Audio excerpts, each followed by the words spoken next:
স্বাগত বাংলাদেশ এখনই আপনাদের সাথে আছি আমি কাজী মহু। আমার সাথে কথা বলতে স্টুডিওতে আছেন দৈনিক সকালের খবরের সম্পাদক মোজাম্মেল হোসেন মঞ্জু, আছেন ঢাকা মেডিকেল কলেজ হাসপাতালের সহযোগী অধ্যাপক কানিজ হাসিনা এবং ঢাকা মেডিকেল কলেজ হাসপাতালের অধ্যাপক এবং বাংলাদেশ শিশু সার্জারি অ্যাসোসিয়েশনের মহাসচিব আব্দুল হানিফ টাবলু।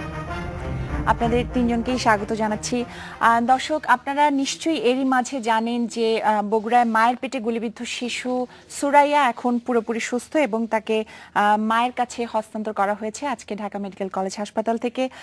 আপনারা নিশ্চয়ই এটুকু খেয়াল করেছেন যে এই পুরো ঘটনাটা এমন একটা সময় ঘটেছে যখন আসলে আমরা রাকিব, রাজন, রবিউলের মতো বেশ কিছু শিশু আমাদের মাঝ থেকে আমরা তাদেরকে বাঁচিয়ে রাখতে পারিনি, তারা চলে গেছে। এরকম একটা সময় এই ঘটনাটা সুরাইয়াকে সুস্থভাবে মায়ের কাছে ফিরে দেওয়ার ঘটনাটা নিশ্চয়ই অনেক বড় অর্থ বহন করে জাতি হিসেবে আমাদের জন্য, এবং যারা প্রত্যক্ষ বা পরোক্ষভাবে এই ঘটনাটার সাথে জড়িত ছিল সেরকমই তিনজন আজ আমার সাথে উপস্থিত আছেন। আমি আপনাদের তিনজনকে অভিনন্দন জানাতে চাইবো। একই সাথে মাগুরায় যেসব ডাক্তার আসলে শুরুতে চিকিৎসাটা দিয়েছিল সুরাইয়াকে, আমি তাদেরকে অভিনন্দন জানাতে চাইবো, যদিও আমরা আমাদের অনুষ্ঠানে তাদেরকে আনতে পারিনি। অবশ্যই তারাও অভিনন্দন পাবার দাবিদার। আমি একটু আপনাকে দিয়ে শুরু করতে চাইবো, যেটা বলছিলাম মোজাম্মেল হোসেন মঞ্জু, যে দেশে গত কিছুদিনে যে ঘটনা ঘটছিল তার মাঝে আজকে যখন সুরাইয়াকে ফিরিয়ে দেওয়া হলো সুস্থভাবে মায়ের কাছে, এটা কি ধরনের অর্থ বহন করে? বহু খারাপ খবরের মধ্যে এটি একটি আলোকোজ্জ্বল ভালো খবর, কোনো সন্দেহ নেই। এবং আমাদের সংবাদপত্রের গণমাধ্যমের লোকেরা প্রথম থেকেই এই খবরটিকে অনুসরণ করেছে এবং তাদের সংবাদ মাধ্যমে প্রকাশ করেছে। আপনারা দেখেছেন এর তো দুটি দিক। প্রথম দিকটা যেটা হলো পলিটিকো ক্রিমিনাল সাইড, যেটা একেবারেই মানে মাগুরায় ঘটেছিল। হ্যাঁ, আমি রাজনৈতিক সন্ত্রাসী এইভাবে বলবো, আমরা সবাই জানি, আমরা সবাই জানি। কিন্তু তারপরে যেটা ঘটলো এবং আমাদের দেশের চিকিৎসা এবং মেডিকেল ইতিহাসে এটিকে লক্ষ্য করার মতো একটা বিষয়। আমি বলবো দুটি সরকারি হাসপাতাল, একটা হলো মাগুরার মতো একটা জেলায় সদর হাসপাতাল, আর ঢাকা মেডিকেল কলেজ হাসপাতাল তো দেশের সরকারি হাসপাতালগুলোর মধ্যে সবচেয়ে বড় এবং রাজধানীতে। কিন্তু সরকারি হাসপাতালের ব্যবস্থাপনা এবং চিকিৎসা সম্পর্কে নানা রকম অভিযোগ সবসময় থাকে, আমরা জানি। কিন্তু আমার নিজের ব্যক্তিগত অভিজ্ঞতা আছে যে ঢাকা মেডিকেল কলেজ হাসপাতাল একটা সর্বংসহা প্রতিষ্ঠান। হ্যাঁ, এখানে অনেক কিছুর মধ্যেও ডাক্তাররা তাদের আন্তরিকতা, নিষ্ঠা, দক্ষতা দিয়ে যে কাজ করেন তার দ্বারা আমাদের সাধারণ মানুষ, স্বল্প আয়ের, নিম্ন আয়ের মানুষ যে উপকৃত হয় এটির আসলে কোনো তুলনা নেই। এবং আমরা একটা ঘটনা দেখলাম। আমি একটু আপনাকে থামাতে চাইবো। তারপরও একটা হতাশা দেখি আমরা আমাদের নিজেদের মধ্যে, আশেপাশে মানুষের মধ্যে চিকিৎসা ব্যবস্থা বা চিকিৎসকদের নিয়ে একটা কিন্তু হতাশা দেখা দেয়। আজকের এই ঘটনাটা সেই হতাশা থেকে বের হয়ে আসার একটা পথ কিনা বা নতুন কোনো ইশারা কিনা? দেখুন, সাধারণভাবে যে অভিযোগ আছে এবং হতাশা আছে এটাও সত্য। আবার এর মধ্যে অনেক মানুষ নিষ্ঠার সাথে কাজ করছে, অনেক ভালো ঘটনা ঘটে, এটাও সত্য। আমরা সত্য যা সেটাকে সহজভাবে গ্রহণ করি এবং আমাদের দেশের চিকিৎসায়, বিশেষ করে সরকারি খাতের এবং তার পাশাপাশি বেসরকারি খাতের চিকিৎসা যেটা বিকশিত হচ্ছে, কোনোটাই ফেলে দেওয়ার মতো নয়। দুটোই আমাদের প্রয়োজনের দিক থেকে। কিন্তু বেসরকারি চিকিৎসা খাতের মধ্যে যে বিরাট একটা বাণিজ্যিক দিক আছে, তার একটা অত্যাচারও আছে, মানে ক্লায়েন্টদের উপরে। আমি এই প্রসঙ্গটাতে পরে হয়তো সময় পেলে আসবো। আমি আসলে লোভ সামলাতে পারছি না আপনার কাছ থেকে শোনার। আপনি সরাসরি শিশু সুরাইয়াকে তত্ত্বাবধান করেছেন, তার সার্জারিগুলো করেছেন। আপনার কাছে শুনতে চাইবো একদম শুরুর ঘটনাটা, প্রথম যখন আপনার কাছে শিশুটি এলো, আপনার তত্ত্বাবধানে এলো, তখন থেকে একটু শুনতে চাইবো। ধন্যবাদ। তার আগে সবার আগে আমি একটা ভূমিকা করে নিই যে আমি পরম করুণাময় আল্লাহ তাআলার কাছে অবশ্যই আমি শুকরিয়া আদায় করছি যে এরকম একটা বাচ্চা চিকিৎসা করার সুযোগ উনি আমাকে দিয়েছিলেন। তারপর আমি আসছি যে যারা মাগুরার যে সেই চিকিৎসক, মাগুরা সদর হাসপাতালের যে সিনিয়র সার্জারি কনসালটেন্ট, ওনারা যে সঠিক সময় সঠিক সিদ্ধান্ত নিয়ে সার্জারি করে বাচ্চাটাকে, মাকে সুস্থ করেছেন, মার পেট থেকে বাচ্চাটা বের করেছেন। তারপরে জন্মের পরে বাচ্চাটা প্রায় 10 মিনিটের মতো শ্বাস নেয়নি, যেটাকে আমরা পেরিন্যাটাল অ্যাসফিক্সিয়া বলে থাকি। ওই ক্রিটিক্যাল সময়ে বাচ্চাটাকে ওখানকার অ্যানেস্থেটিস্ট যে সোমেন সাহা, উনি কৃত্রিমভাবে নল ঢুকিয়ে বাচ্চাটাকে শ্বাস প্রশ্বাস দিয়ে বাঁচিয়ে রেখেছেন এবং তারপরে পরবর্তী 3 দিন বাচ্চাটা ওনাদের কেয়ারেই ছিল। এরপরে বাচ্চা যখন চতুর্থ দিনের দিন বাচ্চা তারিখে ঢাকা মেডিকেল কলেজে আমাদের হাসপাতালে পাঠিয়ে দিয়েছে। বাচ্চাটা আমাদের কাছে এসে পৌঁছেছে ভোর রাত্রে, 26 তারিখ ভোর রাত প্রায় 4:30টার দিকে। তখন আমার পিডিয়াট্রিক সার্জারি ওয়ার্ডে ডিউটিতে ছিল ডাক্তার মাসুদ।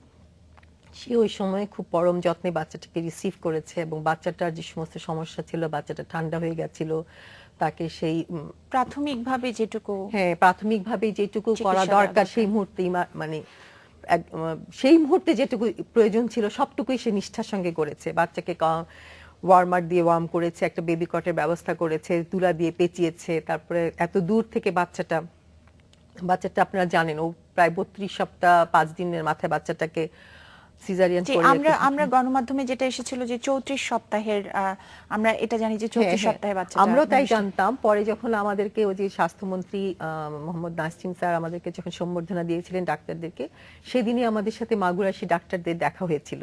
তাদের কাছে আমরা তখন সত্যিকারের সমস্ত ঘটনাটা শুনতে পেরেছি আর কি। ওনারা বলেছিলেন মায়ের যখন সার্জারি করেন তার আগে ওনারা একটা আল্ট্রাসোনোগ্রাম করে নিয়েছিলেন এবং সেখানে ওনারা দেখেছেন বাচ্চার বয়স ছিল 32 সপ্তাহ 5 দিন। জি, আমি ছোট্ট একটা বিরতি নিয়ে আপনার কাছে আসছি, তারপর আপনার কাছেও শুনবো এবং এই ঘটনাগুলো বিস্তারিত জানবো। ছোট্ট একটা বিরতি নিয়ে 50 সেকেন্ড পরে ফিরছি।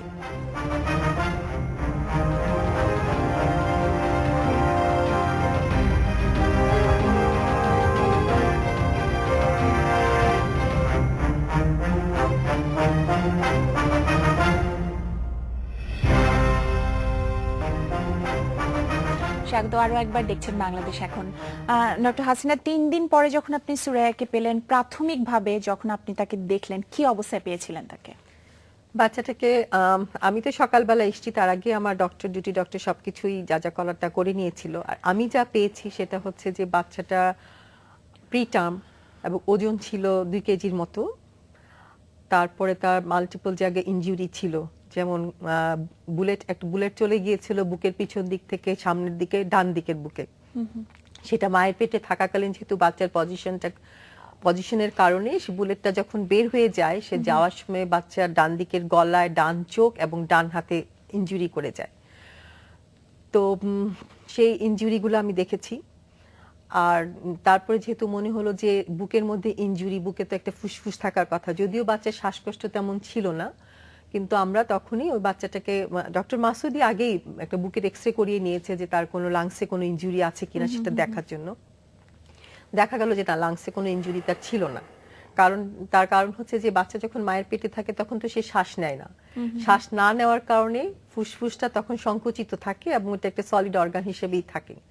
এবং সেই কারণে এটা একটা বাচ্চার জন্য খুবই ভালো কাজ হয়েছে যে বুলেটটা চলে গিয়েছে, ফুসফুসকে কোনো ইনজুরি করেনি এবং দুইটা রিবসের মাঝখান দিয়ে, পাঁজরের হাড্ডির মাঝখান দিয়ে সে চলে গিয়েছে। শুধু ইনজুরি করেছে পাঁজরের মাঝখানের যে মাংসপেশি আছে, তারপর স্কিন, সফট টিস্যু বলি আমরা, চর্বি, ওগুলাকে ইনজুরি করে গিয়েছে, যে কারণে বুকের ইনজুরিটা একটু কম ছিল। কিন্তু চোখের ইনজুরিটা ভালোই মারাত্মক ছিল, চোখে একটু রক্ত জমাট বেঁধে গেছিল। তো আমরা যেটা করেছি যে পরের দিন, মানে যেদিন আমরা দেখলাম যে এতগুলো জায়গায় ইনজুরি তার আছে, আমরা প্রাথমিক ম্যানেজমেন্ট তো করেই ফেলেছিলাম। করে আমরা 10 সদস্যের বিশিষ্ট একটা মেডিকেল বোর্ড গঠন করি এবং সেই সাথে সে তার মধ্যে ইনক্লুড ছিল যেহেতু চোখের ইনজুরি, বুকের ইনজুরি, থোরাসিক সার্জন, চোখের জন্য আই স্পেশালিস্ট, তারপর অর্থোপেডিক সার্জন, দেন হলো আপনার প্লাস্টিক সার্জন, তারপরে আরো ছিল আপনার কার্ডিয়াক, মানে যত সিস্টেম দরকার হয় সবগুলা। প্লাস আমরা আর নিউনাটোলজির যে প্রফেসর আবিদ হোসেন মোল্লা এবং আমরা 3 জন পেডিয়াট্রিক সার্জারি ডিপার্টমেন্টে, আমাদের বন্ধু আছেন একজন হেড অফ দ্য ডিপার্টমেন্ট যে প্রফেসর আশরাফুল হক কাজল, আমি এবং ডক্টর প্রফেসর আব্দুল হানিফ টাবলু, আমরা সবাই মিলে একটা 10 সদস্য বিশিষ্ট বোর্ড। আমি একটু আপনার কাছে জানতে চাইবো যে আপনারা যখন মেডিকেল বোর্ড গঠন করলেন, একটা টিম গঠন করলেন এবং সার্জারির বিষয়ে সিদ্ধান্ত নিলেন, প্রাথমিকভাবে কোন বিষয়গুলো চ্যালেঞ্জ মনে হয়েছে যে এই বাচ্চাটাকে সার্জারির আওতায় নিয়ে আসা, এর মধ্যে চ্যালেঞ্জ কোনগুলো ছিল? আমি তার আগে একটু বলে নেই যে ম্যাডাম যেটা বলেছেন যে আল্লাহর রহমতেই আমরা এই কাজটা করতে পেরেছি এবং এর সাথে আমি মিডিয়াকেও ধন্যবাদ জানাই। মিডিয়ার মাধ্যমে সমগ্র দেশবাসী বিষয়টা জেনেছে এবং আমি শিওর যে তাদেরও দোয়া ছিল এখানে, এবং আমাদের চিকিৎসক এবং নার্স এবং মেডিকেল স্টাফ সবার প্রফেশনাল, এফিশিয়েন্ট এবং এমপ্যাথেটিক্যাল অ্যাপ্রোচ, যেটা আমাদের বাচ্চা হলে আমরা যেভাবে চিকিৎসাটা দিতাম ঠিক সেইভাবে আমরা করেছি। এবং আমাদের প্রফেসর আবিদ হোসেন মোল্লা উনি আমাদের শিক্ষকও বটে, তাকে সভাপতি করে আমরা যে বোর্ড করেছিলাম, ম্যাডাম যেটা বললো ভোর 4টার সময় যখন বাচ্চাটা আসলো, বাচ্চাটা নীল হয়ে গিয়েছিল। আপনারা জানেন বাচ্চাটা 32+ উইক ছিল, ওজন ছিল প্রায় 2 কেজি, এবং জার্নির কারণেই হোক ঠান্ডায় নীল হয়ে গিয়েছিল, অক্সিজেন স্যাচুরেশন বলি আমরা, সেটাও কম ছিল। তখন আমাদের যে ডাক্তার মাসুদ, সে খুব এফিশিয়েন্টলি সে আমাদের পেডিয়াট্রিক সার্জারি কোর্স বলি আমরা, এমএস পেডিয়াট্রিক সার্জারি 5 বছর, ও ফাইনাল পার্টটা আছে আর কদিন পর ও নিজে স্পেশালিস্ট হয়ে যাবে। সে বাচ্চাটাকে তুলা দিয়ে মুড়িয়ে অক্সিজেন দিয়ে, এবং আমাদের পেডিয়াট্রিক সার্জারি ওয়ার্ডে যে আপনি জানেন যে সরকারি হাসপাতাল একটা বিছানায় 2টো রোগী থাকে, জি, 2টো রোগী থাকা মানে কিন্তু 2টো না, 2টো রোগী থাকা মানে 4 জনা, 2টা মা থাকে, সো কোনো বিছানাও খালি ছিল না। আমাদের একটা কট আমরা পেয়েছিলাম, সেটাকে বের করে পরিষ্কার করে মুছে সেখানে রেখেছিল, এবং তার ওয়ার্মারের জন্য ফ্যান হিটার পাওয়া যায়, শীতকাল অনেকে সেটা বাসায় ব্যবহার করে, সেটা দিয়ে এবং স্যালাইন দিয়ে বাচ্চাটাকে প্রাথমিকভাবে কিছুটা সুস্থ করে তোলার চেষ্টা করা হয়। কিন্তু এই কম ওজন এবং আগে হওয়ার জন্য তার প্রাইমারি রিস্ক ছিল ইনফেকশন। এবং ম্যাডাম যেটা বললো যে লাংস ইনজুরি হয় না, এবং আমি বলবো মায়ের পেটে ছিল বলেই বাচ্চাটা বেঁচে গিয়েছে এবং মাও বেঁচে গিয়েছে। ও যদি বাইরে থাকতো তাহলে অবশ্যই লাংসটা এক্সপ্যান্ড থাকতো। মায়ের পেটে আপনি জানেন যে বাচ্চার শ্বাস নিতে হয় না, মায়ের রক্তের মাধ্যমে তার অক্সিজেন সরবরাহ হয় এবং লাংসটা কোলাপ থাকে, যার কারণে গুলিটা যাওয়ার সময় লাংসটা পিয়ার্স করে না। পিয়ার্স করলে বা যদি ডাইরেকশন একটু অন্যরকম হতো তাহলে ব্লিডিং হয়ে মায়ের পেটেই মারা যেতে পারতো। এবং এটার মায়ের পেটে থাকার কারণে মায়েরও ইউটেরাস বড় থাকার কারণে, তার মধ্যে পানি থাকার কারণে তার অন্য কোনো অর্গান ইন্টেস্টাইন গুলো ইনজুরি হয় নাই, কিন্তু হতে পারতো। গুলির ডাইরেকশনটা যদি তার অ্যাওর্টা পিয়ার্স করে যেত তাহলে সে রক্তক্ষরণে মরে যেতে পারতো। এই সাথে আমি আরো ধন্যবাদ জানাবো, ম্যাডামও বলেছে মাগুরায় যে সার্জনরা করেছেন শফিউর রহমান এবং তার টিম, অ্যানেস্থেশিয়ার কথা বললো জয়ন্ত কুণ্ড, তারা সবাই খুব এফিশিয়েন্টলি যদি কাজটা না করতো। আপনার মনে আছে কিনা আমাদের প্রাক্তন অর্থমন্ত্রী কিবরিয়া স্যার, তিনি আহত হয়েছিলেন, সেখানে তাকে যদি প্রাথমিক পরিচর্যা করে রক্ত দিয়ে সেটেল করে পাঠানো হতো তাইলে হয়তো ওনার আউটকামটা বেটার হতে পারতো। এই ক্ষেত্রে তারা প্রাথমিক পরিচর্যা করে আমাদেরকে পাঠিয়েছে বলেই আমরা এই সেবাগুলো দিতে পেরেছি। আরো শুনবো, আমার একটা বিরতি নিতে হবে। বিরতি থেকে এসে মোজাম্মেল হোসেন, আপনার কাছে যেটা জানতে চাইবো যে বাংলাদেশে এই ঘটনাটাকে কেন্দ্র করে আমরা দেখেছি যে গণমাধ্যমের কল্যাণে বিশেষ করে পুরো দেশ একসাথে সবাই নিশ্চয়ই প্রার্থনা করেছে, আমরা সবাই একসাথে প্রার্থনা করেছি। এই থেকে গণমাধ্যমের এই থেকে আসলে শেখার মতো বা নেয়ার মতো কি আছে, এটা আপনার কাছে বিরতি পরে এসে শুনবো। একটা বিরতি নিয়ে ফিরছি, আমাদের সাথেই থাকুন।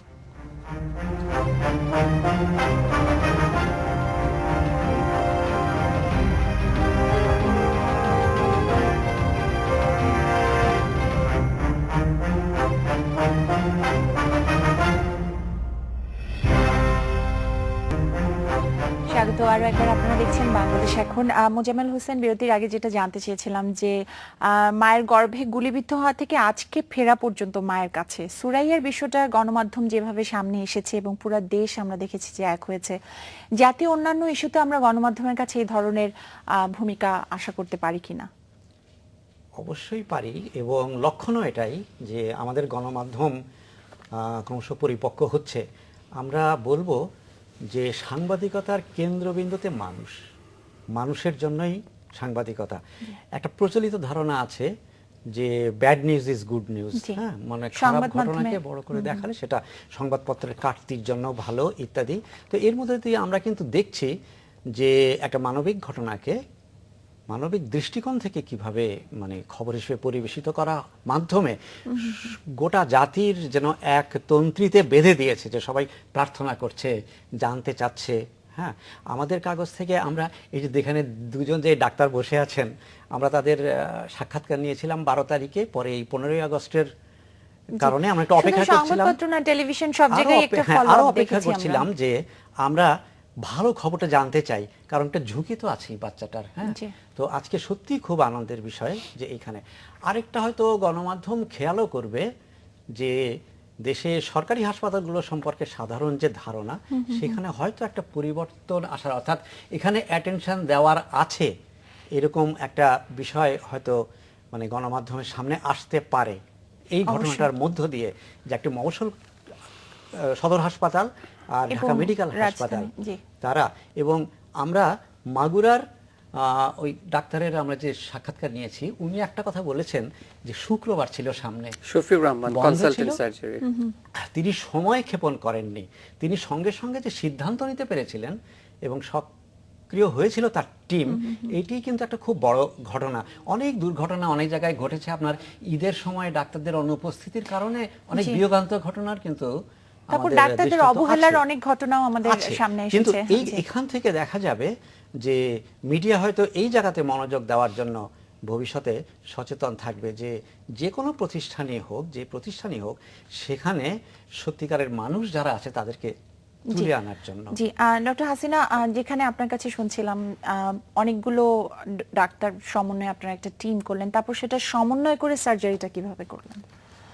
আমরা বাচ্চা আসার আমরা আসলে 3 দিন পরে সার্জারিটা করেছি। তার আগ পর্যন্ত আমরা যে দর্শনের টিম নিয়ে যে বোর্ডটা গঠন করেছি, সেই বোর্ড দিয়ে প্রতিদিন আমরা বাচ্চাটাকে পর্যবেক্ষণ করতাম এবং সব ডাক্তাররা মিলে বসে আজকে বাচ্চাটার জন্য কি কতটুকু চিকিৎসা দরকার, কি কি করতে হবে সেটা সম্বন্ধে সিদ্ধান্ত নিয়ে সম্মিলিতভাবেই আমরা চিকিৎসা দিয়েছি। তো প্রথম দিকে যেহেতু এটা একটা বুলেট ইনজুরি ছিল, তারপরে আপনার এই ক্ষতগুলা প্রথম দিকে আমাদের সেলাই দেওয়া হয় না সাধারণত। বুলেট ইনজুরি একটা হিট ইনজুরি, তো বার্ন ইনজুরি সঙ্গে সঙ্গে সেলাই দেওয়া হয় না, সেজন্য আমরা ড্রেসিং করে রেখেছিলাম। ড্রেসিং করে করে যখন আমাদের এখানে তো সে এসেছিল 26 তারিখ ভোর রাত্রে, 29 তারিখে আমাদের বোর্ডের সিদ্ধান্ত হলো যে আমরা এখন সার্জারি করতে পারি, এখন উনগুলো সার্জারি করার মতো হয়েছে। সেই দিনই তারপরে আমরা সার্জারি করেছি আচ্ছা, বোর্ডের সিদ্ধান্ত অনুযায়ী, কারণ আমরা প্রতিটা চিকিৎসায় আমরা মিলিতভাবে সিদ্ধান্ত নিয়েই আমরা চিকিৎসাটা দিই। তারপর সার্জারির সময় একটু অভিজ্ঞতা তবে শুনতে আমার চাইবো। সার্জারিতে যেটা ভয় ছিল সেটা হচ্ছে এতটুকু একটা ছোট বাচ্চা, প্রিটার্ম একটা বেবি, বার্থ ওয়েট এত কম, তাকে অজ্ঞান করে যদি আমি সার্জারিটা করি সে জ্ঞান ফিরে আসবে কিনা। সেই জন্য আমি যেটা সিদ্ধান্ত নিয়েছিলাম যে না, আমি তাকে ফুল অ্যানেস্থেসিয়া দিয়ে সার্জারি করব না। তাকে যে সমস্ত জায়গাগুলোতে তার ইনজুরি আছে সেই জায়গাগুলোতে লোকালভাবে অ্যানেস্থেসিয়া দিয়ে অবশ করে নিয়ে করব। কিন্তু একটা ছোট বাচ্চা তো আর সেটা বুঝবে না, বাচ্চাকে ধরলে ওখানে দিতে গেলে বাচ্চা স্বভাবতই কাঁদবে। তো কাঁদতে গেলে যেটা হবে, কাজের একটু হলে বিঘ্ন ঘটবে, নড়াচড়া করবে, কান্নাকাটি করবে, ওটা ধরলে কাঁদবে, ব্যথার জন্য যে কাঁদবে তা না। তো সেই জন্য আমাদের ওখানকে ঢাকা মেডিকেল কলেজ হসপিটালে যে বাচ্চাদের অ্যানেস্থেসিয়া দিয়ে থাকেন কনসালটেন্ট ডক্টর শফিকুল আলম, উনি খুবই ভালো বাচ্চাদের অ্যানেস্থেসিয়া দিয়ে থাকেন। ওনাকে আমি রিকোয়েস্ট করেছিলাম যেন উনি একটু বাচ্চাটাকে যদি একটু ঘুম পাড়িয়ে দেন তাহলে আমার সার্জারিতে সুবিধা হবে। তো উনি বাচ্চাটাকে, আমি যতক্ষণ পর্যন্ত সার্জারি করেছি বাচ্চাটাকে ঘুম পাড়িয়ে রেখেছে এবং আমার সার্জারি শেষ হয়েছে, তারপরে বাচ্চাটার ঘুম ভাঙিয়ে বাচ্চাটাকে বাচ্চাটার কান্নাটা শুনিয়ে তারপরে উনি গিয়েছেন। মানে আমার কাজের জন্য সুবিধা হয়েছে, আমি পুরো ওকে অজ্ঞান করি নাই, সেই দিক থেকে আমার ভয়টা আর ছিল না। আমি লোকাল ভাবে অবশ করে নিয়েছিলাম, জাস্ট কাজের সুবিধার জন্য শফিক ভাই একটু করে অজ্ঞান করে নিয়েছেন, মানে একটু করে ঘুম পাড়িয়ে নিয়েছেন আর কি। যেটা ঘুম পাড়িয়ে নিয়েছেন মানে অজ্ঞান করে নেন, না জাস্ট না, ঘুমিয়ে জাস্ট একটা দিয়েছেন। ঘুমের একটা অল্প একটু ঘুমের একটু ওষুধ দিয়ে জাস্ট ড্রাউজি করে বা স্লিপ করে, মানে স্লিপিং দিয়ে করে। আপনার কয়বার সার্জারি করতে হয়েছে? একবারই সার্জারি করেছি আমি, একদিনই করেছি। আর একদিনই আমি সবগুলা উন সেলাই করেছি, মোট 21টা সেলাই দিতে হয়েছে আমাকে। আর শুধু এমনি চোখেরটা ওভারঅল বাদে। সার্জারি কয়টা হয়েছে বাচ্চাটার? বাচ্চাটার সার্জারিও একটাই একটাই হয়েছে। এখন যেটা সার্জারি যেটা পরবর্তী সময় লাগবে সেটা হচ্ছে চোখের ইনজুরিটা। চোখের ইনজুরিটার জন্য আমরা আমাদের ওখানকার চোখের ডাক্তারকে দেখিয়েছি। ওখানকার আমাদের চক্ষু বিভাগের সহযোগী অধ্যাপক ফরিদুল হাসান, উনি দেখেছেন। তারপরে পরবর্তী সময় আমরা সিদ্ধান্ত নিয়েছি যে আমরা ন্যাশনাল ইনস্টিটিউট অফ অপথ্যালমোলজি থেকে 3 জন বিশেষজ্ঞ সার্জনকে ডেকে নিয়ে আসবো। ওনাদেরকেও আমরা নিয়ে এসেছি। ওনারাও সব পরীক্ষা নিরীক্ষা করে দেখেছেন, দেখে বলেছেন যে বাচ্চার ট্রমার কারণে, যেটা আপনার ওখানে ক্যাটারাক্ট বলি, যেটা চোখে ছানি পড়া হয় বুড়া মানে মানুষের ক্ষেত্রে একটু বয়স হলে যে ছানিটা পড়ে, এই বাচ্চার ক্ষেত্রে যেটা হচ্ছে বুলেট ইনজুরির জন্য ওখানে রক্ত জমাট বেঁধে গেছিল, সেখান থেকে ওর একটা ক্যাটারাক্টের মতো হয়েছে, যেটাকে আমরা সাধারণত ট্রমাটিক ক্যাটারাক্ট বলি। এটার সার্জারি করতে হবে, কিন্তু এই সার্জারিটা ওনারা পরে করবেন যখন বাচ্চাটা একটু মানে সবকিছু সেটেলড হবে, তারপরে হবে করবে। ডক্টর টাবলু, আপনার কাছে আমি যেটা জানতে চাইবো, আমি একটা বিরতিতে যাব, বিরতি থেকে এসে আপনার উত্তরটা শুনবো। যে আমরা জানি যে অনেকদিন পর্যন্ত শিশুটি মা ছাড়া ছিল, মাকে বিভিন্ন কারণে আনা হয়নি বা আনা যায়নি, সেক্ষেত্রে আসলে বাচ্চাটার কি ধরনের সমস্যা হয়েছিল এবং সেই সমস্যাগুলো আপনারা কিভাবে মিটিগেট করেছেন, এটা শুনবো একটা বিরতি থেকে এসে। ছোট্ট একটা বিরতি নিয়ে ফিরছি, আমাদের সাথেই থাকুন। স্বাগত আরো একবার দেখছেন বাংলাদেশ এখন। ডক্টর টাবলু, যেটা জানতে চেয়েছিলাম যে সুরাইয়া 25 দিন ছিল সম্ভবত ঢাকা মেডিকেল কলেজে, পুরো সময়টাতে কি ধরনের চ্যালেঞ্জ ফেস করেছেন আপনারা, বিশেষ করে মা সাথে ছিল না এই বিষয়গুলো? ম্যাডাম যেটা বলছিলেন আমি ওইখানে একটু টাচ করে আসি, যে ঘুম পাড়িয়ে সেলাই করার ব্যাপারটা। আপনি জানেন এটা তো একটা ঘটনা, কিন্তু প্রতিদিন ঢাকা মেডিকেলে একটা বাচ্চা, একদিন না হলে 2 দিনে একটা বাচ্চা ভর্তি হচ্ছে জন্মগত ত্রুটি নিয়ে, এবং যেগুলোকে আমাদের অজ্ঞান করে অপারেশন করতে হয়। তো আপনি জেনে খুশি হবেন যে আজকে থেকে 25 বছর আগে আমি যখন ঢাকা মেডিকেল ইন্টার্নি করতাম, আমি ম্যাডাম যখন ইন্টার্নে ছিলাম, তখন আমরা এই বাচ্চাগুলোর অপারেশন করার পরে দেখতাম যে 4টা বাচ্চার মধ্যে 3টা বাচ্চা মরে যেত। তার মানে মর্টালিটি ছিল প্রায় 80%। আজকে যদি আমরা গত কয়েক বছরের হিসাব দেখি, এটা অ্যানেস্থেশিয়া ইমপ্রুভমেন্ট, সার্জিক্যাল স্কিল এবং আর্লি রেফারেল সবকিছু মিলিয়ে এখন আমাদের এই মর্টালিটি আল্লাহর রহমত মাত্র 8%। একসময় যেখানে 80% শিশু নবজাতক মারা যেত সার্জারির কারণে, এখন আমাদের বেঁচে যাচ্ছে 92%। যার কারণে শিশু মৃত্যুর হারও বাংলাদেশে এটাও অনেক একটা কমেছে। কারণ সার্জিক্যাল এটা, এবং এটা আপনি এটা অবশ্যই জানেন যে এই বাচ্চাগুলো যদি সার্জারি করা না হতো তাহলে 100%ই মারা যেত। মেডিসিনের বাচ্চা হয়তো কিছু বাঁচতে পারে নাও পারে, কিন্তু সার্জারির যেগুলো ইন্ডিকেশন, তারা সার্জারি না করলে 100%ই মারা যাবে। সো সারা দেশে সরকারও বিভিন্ন সরকারি মেডিকেলে, আমরা এখনো সবগুলোই পারিনি, প্রায় 17টা মেডিকেলে পেডিয়াট্রিক সার্জারি ইউনিট গঠন করা হয়েছে, এবং এই মর্টালিটিগুলো কমে এসেছে এবং জনগণের মধ্যে সচেতনতাও বেড়েছে। এটা 1993 সালে ঢাকা মেডিকেলে পেডিয়াট্রিক সার্জারি করা হয়। এখন আমি আসি, এটা আপনি যেটা বলছিলেন যে এই ম্যাডাম যখন সেলাই করলো বাচ্চাটার কিন্তু অনেকগুলো অসুবিধা ছিল। তার সারা পায়ে গায়ে পানি চলে আসছিল, প্লাটিলেট কমে গিয়েছিল, তারপরে অপারেশনের পরে তার হার্টে একটা ছিদ্র ছিল, যেটা এখন প্রায় বন্ধ হয়ে গেছে আমরা বলবো আর্লি হওয়ার কারণে। এবং এই বাচ্চাটা প্রথমে খাবার দেয়া হয়েছিল, পরে এটা বমি করেছিল, তখন আমরা আবার খাবার বন্ধ করে স্যালাইন দিয়েছিলাম, তারপরে আবার অল্প অল্প করে, এবং আমাদের আবিদ হোসেন মোল্লা স্যার খুবই যত্ন নিয়ে 2 ml 5 ml 7 ml গ্রাজুয়ালি বাড়িয়েছে। আসলে বাচ্চাটা প্রথমে আমি যেটা মাগুরায় যখন হয়েছিল ওখানে কিন্তু ওরা বাচ্চাটাকে খাইয়েছিল, বুকের দুধ দিয়েছিল, তবে সেটা মায়ের কাছ থেকে দিতে পারেনি, কারণ মা তো অসুস্থ ছিল। ওনাদের কাছ থেকে আমরা শুনে, মানে বাচ্চার যে ফুপু বাচ্চাটাকে নিয়ে এসেছিল আমাদের কাছে, তার কাছ থেকে শুনেছিলাম যে ওখানে আরেকটা ল্যাকটেটিং মাদারের কাছ থেকে ওরা ব্রেস্ট মিল্ক নিয়ে বাচ্চাটাকে খাইয়েছিল।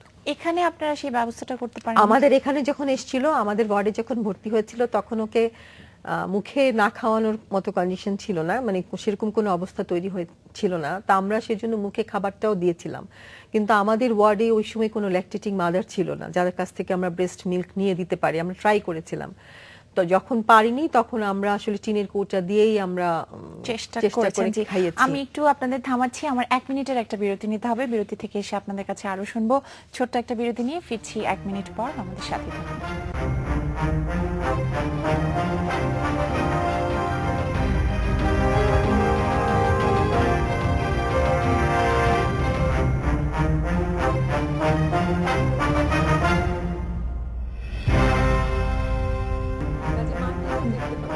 স্বাগত আরো একবার, আপনারা দেখছেন বাংলাদেশ এখন। বিরতির আগে আপনার কাছে শুনছিলাম, আমি আরেকটা জিনিস জানতে চাইবো যে আপনারা যেহেতু বাচ্চাদের বিষয়টা দেখাশোনা করেন, আমাদের দেশে গত কিছুদিনেও বিশেষ করে দেখেছি শিশু নির্যাতন এবং অপরাধ অনেক বেড়েছে। এই সংক্রান্ত অনেক কেস নিশ্চয়ই আপনাদের কাছে আসে। গত কিছু বছরে এটার কোনো পরিবর্তন দেখেছেন আপনারা? এটার হারটা বেড়েছে না কমেছে? আপনার অবজারভেশন কি বলে? ধন্যবাদ। আপনি জানেন কি না, আমাদের ঢাকা মেডিকেলে একটা ওয়ান স্টপ ক্রাইসিস সেন্টার আছে, ওসিসি, এবং এটা মহিলা ও শিশু বিষয়ক মন্ত্রণালয়ের তত্ত্বাবধানে স্বাস্থ্য মন্ত্রণালয় আছে, এখানে স্বরাষ্ট্র মন্ত্রণালয়ের প্রতিনিধি আছে, এবং আমার যতদূর মনে ড্যানিটাও এটা ফান্ড করে। তো এখানে এই জাতীয় যে ভিকটিমগুলা, তারা এখানে এসে সরাসরি ভর্তি হয়, এবং এখানে আসার পর শিশুদের যদি সার্জিক্যাল কোনো ওপিনিয়ন লাগে সেগুলো তারা আমাদের কাছে পাঠিয়ে দেয়। সো তখন আমাদের মেয়ে বাচ্চা হোক বা ছেলে হোক, তাদের যে কোনো ইনজুরি থাকলে সেটা আমরা ম্যানেজমেন্ট করি, অপারেশন করি বা যেটা করি পরবর্তীতে। তো আমার মনে হয় এটা কিছুটা আগের থেকে বেড়েছে। আমি এক্সাক্ট স্ট্যাটিস্টিক্স দিতে পারবো না, কিন্তু এটা তো আপনারাও যে পেপারেও আসছে অনেক, সেই তুলনায় বেশ কিছু বেড়েছে। এবং অপরাধের ধরন, সেটাতেও নিশ্চয়ই পরিবর্তন এসেছে। আমরা আগে এতটা হয়তো পাশবিকতা দেখিনি, সেটার একটা আপনি গণমাধ্যমের প্রসঙ্গে বলছিলেন যে আপনি কিছু বলতে চান, যেভাবে সামনে এসেছে বিষয়টা। আন্তরিকভাবে ধন্যবাদ দিতে চাই যে এই ব্যাপারটাকে তারা খুবই পজিটিভলি সারা দেশবাসীর কাছে এটা প্রকাশ করেছে। আমি দু একটা ছবি দেখাবো, সবগুলো আমি এই মুহূর্তে দেখাতে পারছি না। এটা একটা জাতীয় দৈনিক, আপনি দেখবেন যে প্রথম পৃষ্ঠার প্রায় উপরের অর্ধেকের বেশি চিকিৎসকদের ছবি, যেটা আমরা আগে কোনো দিন দেখিনি। এটা একটি ইংলিশ দৈনিক, সেখানেও একই। এইটা আর একটি পেপারে প্রায় পুরো অর্ধেকের বেশি এই ছবিটি এবং খবরটা দিয়েছে, এবং এখানে খুব সুন্দর একটা নিউজ করেছে, মায়ের মুখে হাসি, চিকিৎসকেরা খুশি। মানে এই ধরনের সাফল্যের খবর এত চমৎকার ভাবে এসেছে, এটাতে স্বাভাবিক আপনারা যতটা খুশি, আমার ধারণা পুরো আমি দেশের এটা বলতে চাই সবাই যে খুশি। গণমাধ্যম অবশ্যই সমালোচনা করবে। মাননীয় প্রধানমন্ত্রী কয়েকদিন আগে বোধহয় একটা উদ্বোধন তথ্য মন্ত্রণালয় করতে গিয়ে বললেন যে অবশ্যই সমালোচনা করবে, কিন্তু সেটা তথ্য নির্ভর এবং গঠনমূলক হতে হবে। আমরাও গণমাধ্যমের কাছে আশা করব আপনারা যখন নিউজগুলো করবেন, ভুল চিকিৎসায় রোগী মারা গিয়েছে, তাহলে চিকিৎসাটা যে ভুল হয়েছে এটা নিশ্চয়ই একজন ডাক্তার বা একটা এক্সপার্ট কমিটি বলবে ভুল হয়েছে। সুতরাং এই ধরনের নিউজ করার আগে আমরা খুবই খুশি হব যদি আপনারা এটা আর একটু যাচাই করে করেন। গণমাধ্যম সাধারণত দুই পক্ষের মতামত কিন্তু নিয়ে বেশিরভাগ ক্ষেত্রেই আসে যে তারা এসএমএস করেছেন বা ফোন করেছেন, তাকে ফোনে পাওয়া যায় নাই বা ধরে নাই। কিন্তু এইটা আপনাদের মনে রাখতে হবে, এই সারা জীবনের এই সম্মানটা আমাদের, আপনাদের একটা ভুল যদি নিউজ করেন, ভুল চিকিৎসা, তাহলে আমাদের এই সম্মানটা কিন্তু কমে যাচ্ছে বা ধ্বংস হয়ে যাচ্ছে। আমি একটা বিরতিতে যাব, বিরতি থেকে এসে মোজাম্মেল হোসেন এবং কানিজ হাসিনা আপনাদের কাছে আরো কিছু প্রশ্ন আছে আমার। ছোট্ট একটা বিরতি নিয়ে ফিরছি, আমাদের সাথেই থাকুন।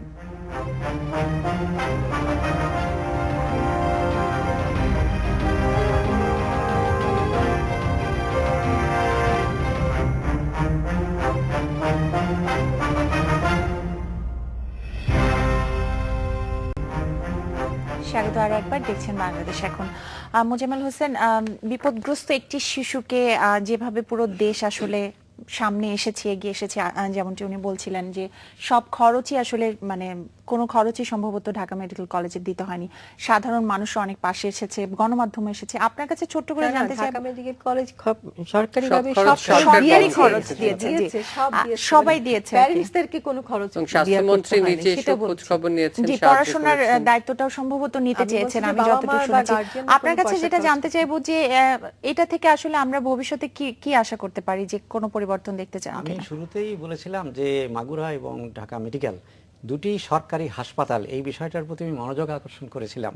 আমাদের এখানে বেসরকারি সরকারি আছে, তো সরকারি জন্যই কিন্তু দেখুন এত বড় একটা খরচের বিষয় বাবা মাকে বহন করতে হয়নি, এটা কিন্তু সরকারি হাসপাতালের কারণে। আর অনেক দানশীল লোক আছেন যারা খবর পেলে, ঢাকা মেডিকেলে তো বিভিন্ন রকম ফান্ডও আছে আমি জানি, কারণ অত সরকারের পক্ষ থেকেও অত টাকা দেওয়া সম্ভব হয় না, আমার নিজেরও অভিজ্ঞতা আছে। তা আমার মনে হয় যে এটিকে ছেড়ে দিলেও তো আপনার পরে ওই পরিবারের উপরে খরচ আরও সামনে আছে, চোখের চিকিৎসা আছে।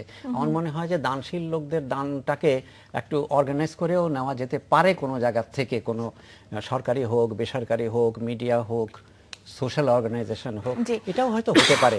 আর এই চিকিৎসাটা থেকে আমি নিজে একটা জিনিস লক্ষ্য করেছি যে ধরুন গাইনির ক্ষেত্রে, আপনার পিডিয়াট্রিক সার্জারির ক্ষেত্রে, নিওনেটাল, পোস্টনেটাল, কোনো ক্ষেত্রেই এটা এমন কিছু না যে আমাদের দেশে এই চিকিৎসা নেই, তারপরেও অনেক সময় দুর্ঘটনা ঘটে।